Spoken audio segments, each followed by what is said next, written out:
The following meditation is the third in a three-part series I'm presenting at my church for the Advent season. My church is Martin Luther Lutheran Church in Carmine, Texas. This series is called The Arrival of Christ, Past, Present, and Future.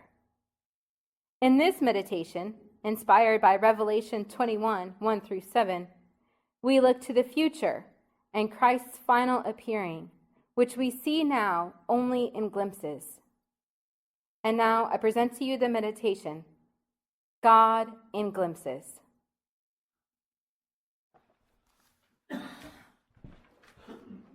I brought you in this world, I can take you out.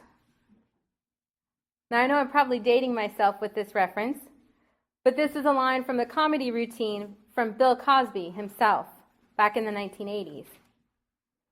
Cosby was recalling words that his father spoke to him when he was 7 years old. I brought you in this world, I can take you out.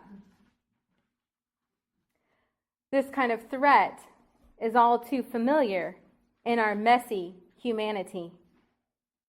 It is the great temptation we face in our world, the temptation to use our power over others to control them, to put them in their place, or to wipe them out. It's bad enough that we treat each other with these kinds of threats and power plays. But then we make the added mistake of attributing this kind of vengeance to our God. And many times, when we think of the final appearing of Jesus, we look on it in dread, thinking that the God who brought us in this world is coming to take us out. The witness of Scripture tells a different story, though. From the beginning, God's consistent mode has been one of extending himself in relationship with us. At the beginning of all things, God created us to be in relationship with him. In the incarnation, or God coming in the flesh in human form, God showed his willingness to be miraculously, messily, and mystifyingly with us as one of us. In our day-to-day reality, God shows his ongoing willingness to be present in our lives through his nurturing us in community, naming and nourishing us in the sacraments, and nudging us with his Spirit. And the witness of Revelation 21, verse 3, is the home of God is among mortals. He will dwell with them. They will be his people, and God himself will be with them. See, God is not trying to wipe us out. He wants to be with us for all time. In Revelation 21, verse 6, God identifies himself as the Alpha and the Omega, which are the first and the last letters of the Greek alphabet. So it's like God is saying, God is from A to Z.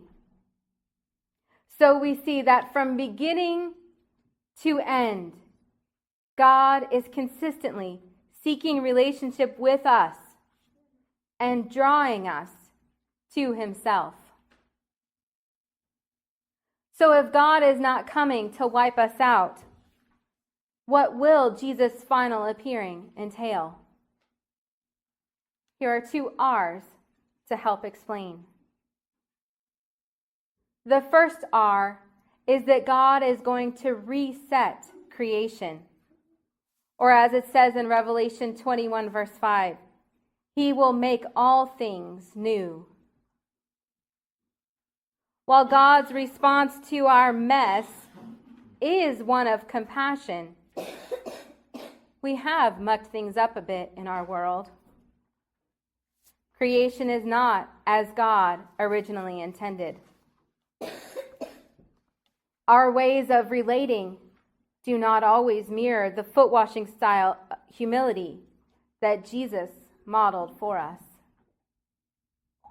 But God created order out of chaos in the beginning, and he will do it again at the end. In Jesus' final appearing, he will set things right again. The second R is that God is going to revive us or bring new life to us. As it says in Revelation 21, verse 6, "To the thirsty I will give water as a gift from the spring of the water of life." You see, the tree of life that God set forth in the beginning will be available to us once more. Death and crying and pain will not have the final say. We can't know exactly how God will accomplish this resetting and reviving of his creation, but we see glimpses of his work. We see glimpses of it in his coming to be among us and showing us his way of service. We see glimpses of it in his victory over death in his resurrection. We see glimpses of it in Christian community and sacraments. We see glimpses of it each time the Spirit helps those in power choose to connect with rather than threaten others. And we even see glimpses of it when the Spirit nudges children to include one another in play despite differences or handicaps. You see, God is already at work resetting and reviving this world. It's not perfect now, but it will be fully realized one day. Yes, God brought us into this world, and he has the power to take us out. But instead, we look in hope this Advent to the ways in which he has, does, and will come to us and make his dwelling place among us to reset and revive all things in him.